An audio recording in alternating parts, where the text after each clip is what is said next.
Luc, chapitre 10. Après cela, le Seigneur désigna encore 70 autres disciples et les envoya devant lui deux par deux dans toutes les villes et dans tous les endroits où lui-même devait aller. Il leur dit, La moisson est grande, mais il y a peu d'ouvriers. Priez donc le maître de la moisson d'envoyer des ouvriers dans sa moisson. Allez-y, je vous envoie comme des agneaux au milieu des loups. Ne prenez ni bourse, ni sac, ni sandales et ne saluez personne en chemin.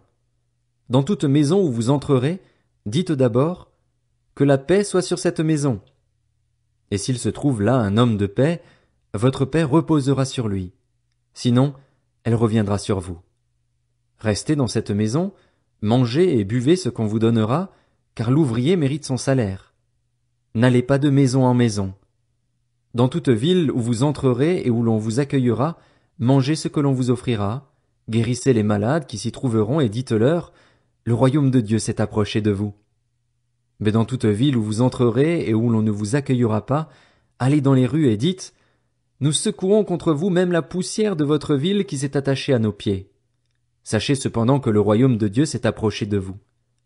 Je vous dis que, ce jour-là, Sodome sera traitée moins sévèrement que cette ville-là. Malheur à toi, Chorazin, malheur à toi, Bethsaïda, car si les miracles accomplis au milieu de vous l'avaient été dans Tyr et dans Sidon, il y a longtemps que leurs habitants se seraient repentis, habillés d'un sac et assis dans la cendre. C'est pourquoi, lors du jugement, Tyr et Sidon seront traités moins sévèrement que vous. Et toi, Capernaüm, qui a été élevé jusqu'au ciel, tu seras abaissé jusqu'au séjour des morts. Celui qui vous écoute m'écoute, celui qui vous rejette me rejette, et celui qui me rejette rejette celui qui m'a envoyé. Les 70 revinrent tout joyeux et dirent, Seigneur, même les démons nous sont soumis en ton nom. Jésus leur dit, Je regardais Satan tomber du ciel comme un éclair. Voici, je vous ai donné le pouvoir de marcher sur les serpents et les scorpions et sur toute la puissance de l'ennemi, et rien ne pourra vous nuire. Cependant, ne vous réjouissez pas de ce que les esprits vous sont soumis, mais réjouissez-vous de ce que vos noms sont inscrits dans le ciel. À ce moment même, Jésus fut rempli de joie par le Saint-Esprit et il dit, Je te suis reconnaissant, Père, Seigneur du ciel et de la terre, de ce que tu as caché ces choses aux sages et aux intelligents et les as révélées aux enfants. Oui, Père, je te suis reconnaissant car c'est ce que tu as voulu.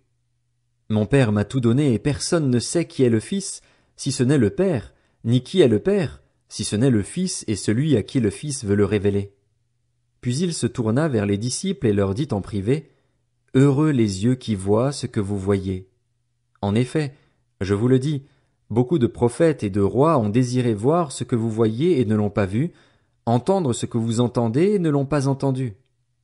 Un professeur de la loi se leva et dit à Jésus pour le mettre à l'épreuve, Maître, que dois-je faire pour hériter de la vie éternelle? Jésus lui dit, Qu'est-il écrit dans la loi? Qui lis-tu? Il répondit, Tu aimeras le Seigneur, ton Dieu, de tout ton cœur, de toute ton âme, de toute ta force et de toute ta pensée, et ton prochain comme toi-même. Tu as bien répondu, lui dit Jésus. Fais cela et tu vivras.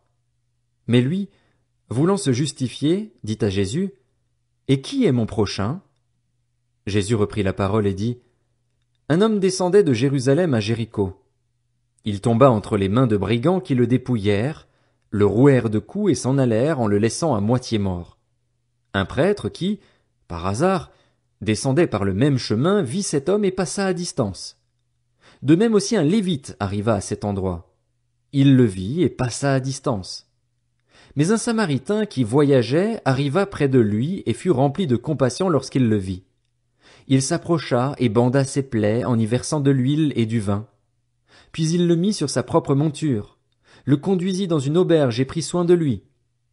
Le lendemain, à son départ, il sortit 2 pièces d'argent, les donna à l'aubergiste et dit, Prends soin de lui, et ce que tu dépenseras en plus, je te le rendrai à mon retour. Lequel de ces 3 te semble avoir été le prochain de celui qui était tombé au milieu des brigands? C'est celui qui a agi avec bonté envers lui, répondit le professeur de la loi. Jésus lui dit donc, Va agir de la même manière, toi aussi. Comme Jésus était en chemin avec ses disciples, il entra dans un village, et une femme du nom de Marthe l'accueillit dans sa maison. Elle avait une sœur appelée Marie, qui s'assit aux pieds de Jésus et écoutait ce qu'il disait. Marthe était affairée aux nombreuses tâches du service. Elle survint et dit, « Seigneur, cela ne te fait-il rien que ma sœur me laisse seule pour servir? Dis-lui donc de venir m'aider. » Jésus lui répondit, « Marthe, Marthe, tu t'inquiètes et tu t'agites pour beaucoup de choses, mais une seule est nécessaire. Marie a choisi la bonne part, elle ne lui sera pas enlevée. »